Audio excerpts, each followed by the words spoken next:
Good morning, everybody. It's Brett, your thankful carnivore. It's December the 4th, Wednesday morning, and this is today's thankful carnivore report. I hope you're having a fantastic morning. I've already been to the gym, moved some metal plates around, and while making a video to share with people, my phone took one for the team, my screen, and thank gosh for the backup device is all I could say. And thank goodness for Apple interconnectivity. I could still make and receive phone calls through my laptop. So we're not in the dark completely yet. Listen, I want to touch base with you guys. This was a hard title to come up with because I don't want anybody to be offended. I don't want anybody to feel like I'm picking on because I'm not. But the truth is over the holidays, some folks decided to make bad decisions. And they ate things they weren't supposed to eat, that they knew they weren't supposed to eat.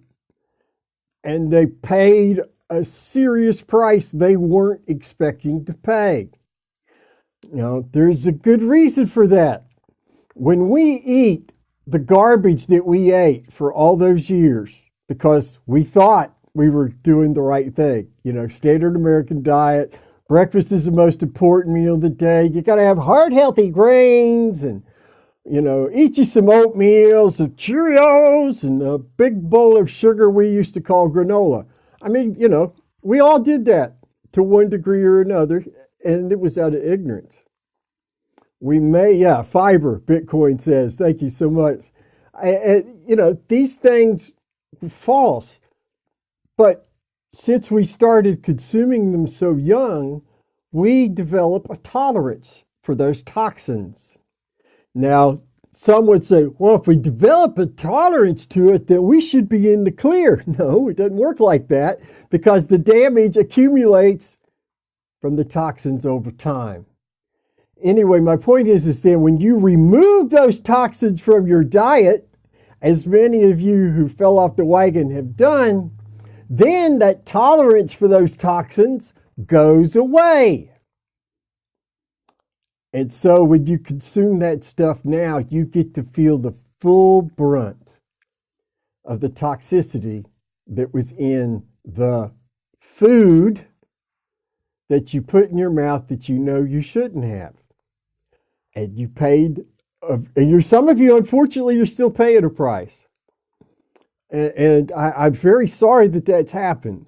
But I want to encourage you people to learn from this.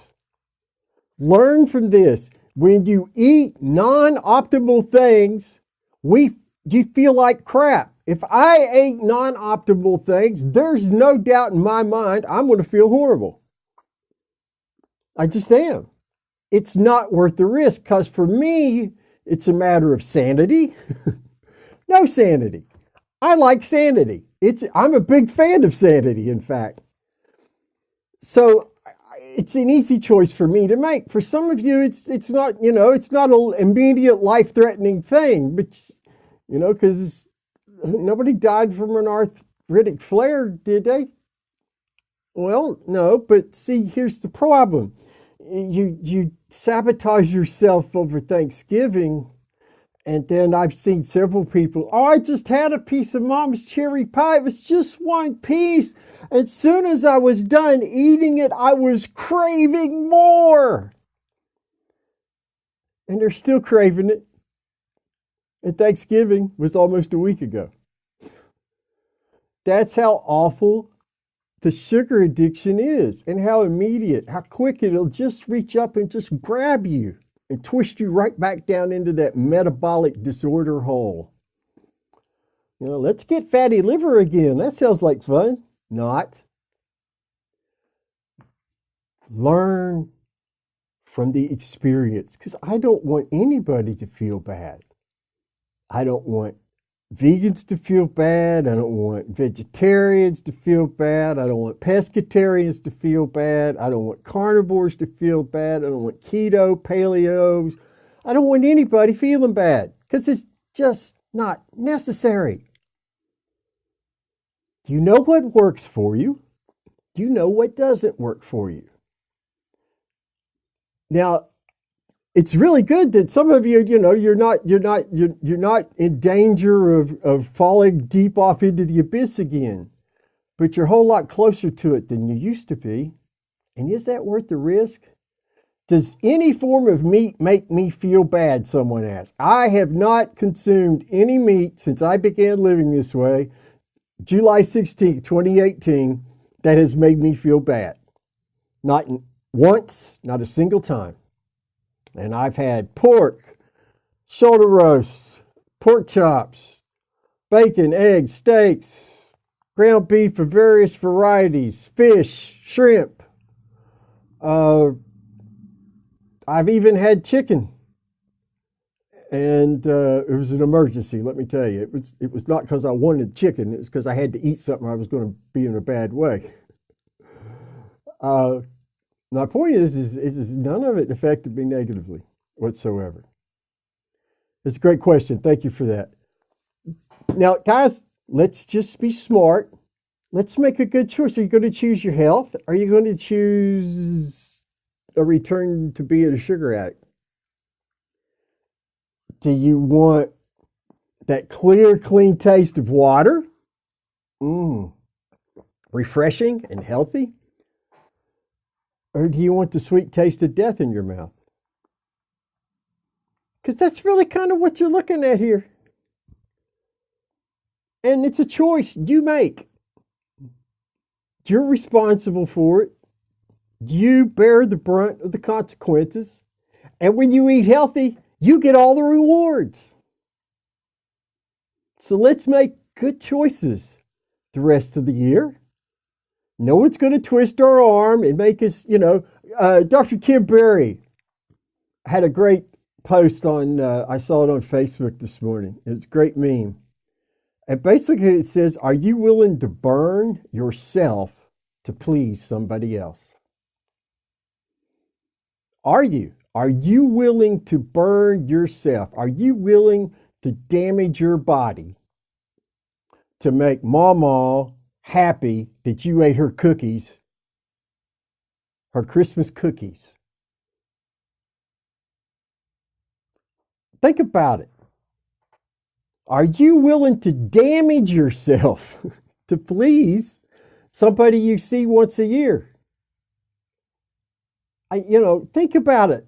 We're talking about our health here. We're not talking about, it's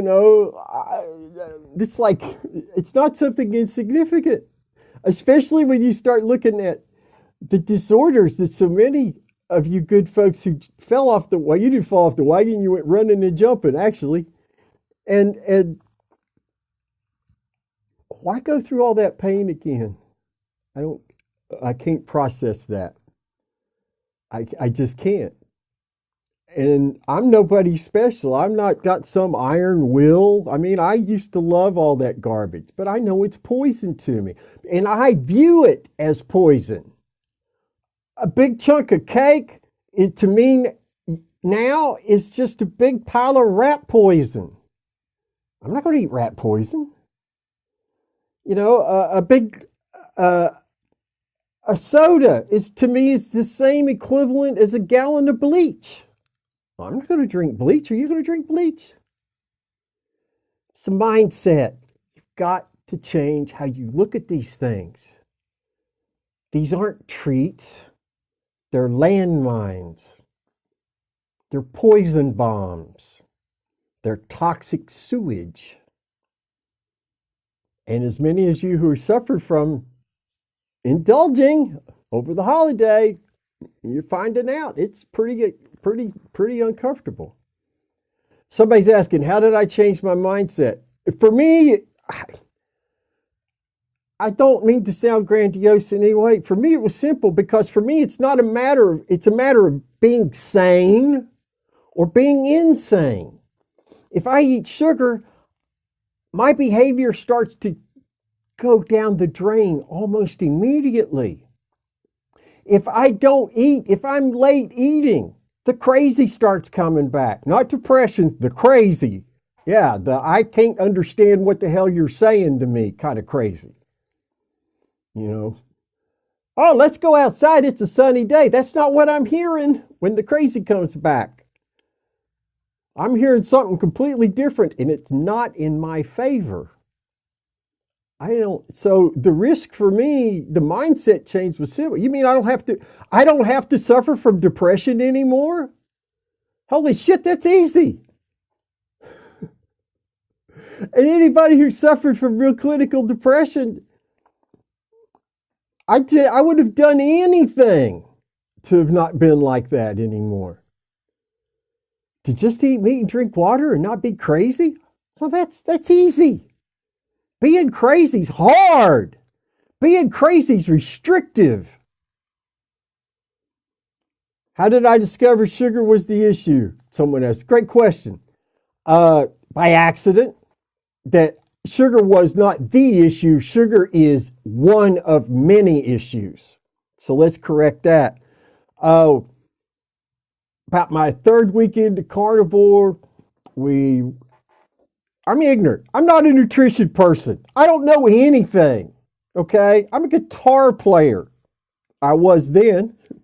Now my guitar career is kind of on hiatus. But, I was not a nutrition expert. I was not steeped in all this then like I am now. I didn't know about xylitol. I didn't know what it was. But we saw these little mints, this little tin of mints. And 0 carbs. It made a big thing about it. It's no carbs. No sugar. Okay. Xylitol. Okay, well, we'll get a little tin of that. That looked, because I loved the taste of spearmint at that time. I still was in the grips of the sugar thing. I just was ignorant of it. And these mints, first off, xylitol is a alcohol-based sugar. Didn't know that. And these mints are like just real tiny things. So I popped one in my mouth. From the cash register to the car, my behavior deteriorated. And my wife's going, "You're not making sense and you're not really very nice right now." And before we got out of the parking lot, even I was starting to become aware that this ain't right, people. That's how I know. I don't want to be like that for any reason. There's no flavor in life worth being crazy for. There's no flavor in life worth dying for. That's my view. I think it's a healthy perspective. Listen, I've rambled on a long time here. I want you all to do the things you know you need to do to take care of you. Don't beat yourself up. Learn from the mistakes. Choose wisely. Choose health. Do the things you need to do, my friends. Eat your meat. Drink your water. I am scheduled to work tomorrow. I expect to work. So I'll see you next on Friday. Take care, my friends, and always remember, be thankful.